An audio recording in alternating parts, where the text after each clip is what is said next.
You know what's crazy? I remember where I met you. You remember the day I met you? Where we was at? Where was we? I used to live in Houston. Right. And at the time, Bun B's manager, Bone, I got tied in with him. So he like, yo, Big Sean is performing tonight. It was Big Sean and I think somebody else was performing. In Houston? But in Houston. And you were opening. I went there. I went backstage with Bone. Sean walks in. I see Mickey. Oh, he's like, yo, like, oh, we've been cool ever since that day. Oh wow. You know what I'm saying? That was at the House of Blues. Slim Thug was there at that show. Yep. Bun was there at that show. I remember Lil Flip was back there too. Lil Flip was back there too. Yeah, I remember that show. Me and Sean had did a Texas run. We had did a whole Texas run, and that was a great time. Shout out to Big Sean. I think when we refer to the golden era of hip hop, we obviously like refer to the 90s, refer to the Biggies and the Pacs and all those moments that we remember. But I think like that whole like blog era and that whole like double XL pure era, that was like a golden era to like our age group kind of. Yeah. You know what I'm saying? Because like the shows was packed, the bars were good.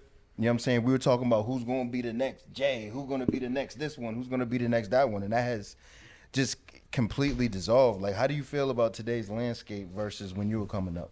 I mean, I think I think we should have gotten a lot more appreciation because a lot of us was still keeping it pure, and we were still like, green-eyed. We wanted to be MCs. It's just that we dressed differently. And if the hip-hop purists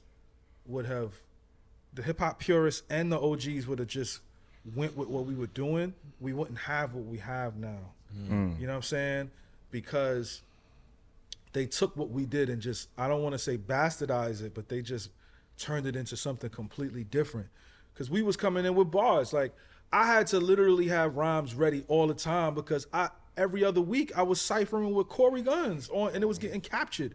And Corey is not easy to rhyme with. You know what I'm saying? So like, we were trying to uphold that standard. And then, the commenters and they wasn't with it. They still was stuck in this 90s mentality. And then the next thing you know, the labels went towards the route of what it is now. And the only people that they have to blame is themselves for not just supporting what we were trying to do. We wasn't trying to be one-hit wonders. We was really, we were the children of Rakim, KRS, Word. Big, Nas, Wu. So it's like we were trying to keep that afloat. Now we have what we have, and people got to deal with that and live with that. So question for the room, right? So I remember there was an episode of Drink Champs where I forget who the guest was, but Nori was like, I'm going to be real, it's our fault that like the South got hip hop and just ran with it, and it took so long for like a next generation from New York to get on, because he's like, we hate it. Like on like Mickey, he basically said on Mickey's generation, they were hating like, nah, like we trying to hold on forever instead of trying to make their own labels, sign artists, and push them correctly. Like they wanted to feature on everything and prioritize their albums. Do you agree with that? Like, do you think that led to the big South takeover? And absolutely. I mean, the South was always fire though. I don't want to put down the South. Like, y'all had dope artists and there's still dope artists that's coming out of the South. I just feel like now it's like an oversaturation of it. Now it's just like, you go to Indiana, they trying to sound like the South. You go to Iowa, they trying to sound like the South. You go to Boise, Idaho, they trying to sound like the South. It's not the same anymore. The sound has taken over, which is fine. Right. Everybody should have a sound, but like now it's oversaturated. MJ, from your perspective, since you're the only one on the panel from the South, right? Yep. Even though you're a barsmith, yes, from the South, yes. So, like, what, like, how did you see that transition? Like, were you like, yes, fine, like this? Were you up there like Andre, like the South got something to say, or were you like, oh no, like New York about to lose it? Like, okay, like, we got it. All right. So the way we saw it now, I've heard people like Pimp C and Bun B, like they spoke like it was never against the North. It was never, because our favorite rappers are from the North. You know what I mean? We love Jay-Z, we love Nas. So it was just, we wanted to be included or heard in the same vein. So when that never happened and that appreciation, like kind of what he said, like the North never embraced y'all as the next generation, and they never embraced the South as real rap. So finally, when you finally get on and get our chance, which was Andre, the South got something to say, it was like, yo, all we needed was the opportunity, and down here, the infrastructure is different. So here we have like, everybody here has a car. Okay, versus up there, y'all are walking, like you said, Harlem's on hub, y'all on a train. Yep. So here, the music is different. So we got 808s, we got this, we got these clubs over here, this over here. So it's like, it was a whole like chitlin circuit being ran that never got the spotlight. So once we finally got it with a few acts like, Jermaine Dupri, Goody Mob, Outkast, it was like, oh, all we needed was a foot in the door. Now, we just finna run this, and then it was like, okay, we can get with this guy, and then we can go put 8 Ball MJG, who's been dope in the South, now never heard, and then we can do him, and then we can go to the Suave House, and we can go get Rap A Lot, No Limit, Cash Money. Y'all never getting it back. You know what I mean? And so it's never getting it back, because we've been sitting here waiting, and No Limit got 50 acts. Cash Money got 10 good ones. So for you, it started back then. We just needed, that. So kind of like when it went from the east to the west, and then kind of back to the east, and then like once the South got it, we were just kind of waiting on it. And it, like you said, it hasn't gone back since, because everybody now is different. Like the internet now is so powerful that when you see Lil Baby or Future or whatever, he's the number one guy at whatever. When the internet was bubbling, I gotta have a song after March Madness. And then I can pay and get in. See, South also is no hate going on. If you got the money, I get on the song. Lil Wayne, you hit a lighter on the song, that means he paid.